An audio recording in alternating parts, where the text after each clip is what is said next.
So we just picked up this new Faster Minis 2.0 bump start kit. Basically what this is gonna do is replace this part right here. What this does is allow you to start your bike in any gear so you don't have to be in neutral. So in order to get that out, you do have to remove this whole left panel. You have 3 screws on your left side and they're an 8mm. You also have a clip right here. Basically, you're just gonna push that up to get it out.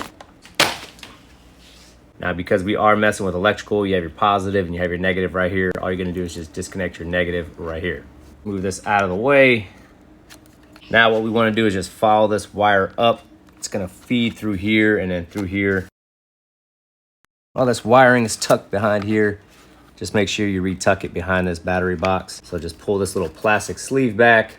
It's connected right here. You're just gonna wanna pull that out and disconnect it.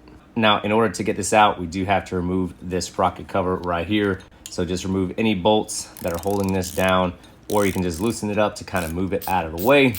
So this screw right here is a 10mm. Now that we have this backed out a little bit, we can squeeze that out. Now you do have an O-ring on here, so you wanna take that O-ring off and put it onto your new one.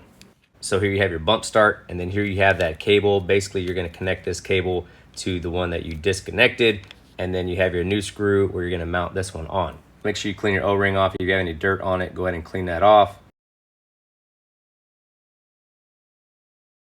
So you have your new cable right here that comes in the kit. You're gonna plug it in directly to where you disconnected the other one. Then you're gonna run this terminal to this ground right here. So we'll install the bump start. It comes with a new screw. Make sure you have your O-ring. So we're using a 5/32 hex bit to get the new screw in. So we're just gonna run that terminal through the plastic sleeve. So to get this screw out, it's a 10mm. If you wanted to, you could take a wire brush, get any of this rust off of here, clean all that up so you have a good mating surface with all these connectors.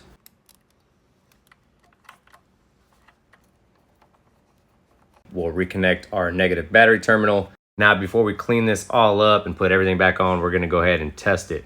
We'll start it in neutral just to test that. Starts right up. Go ahead and put it in first.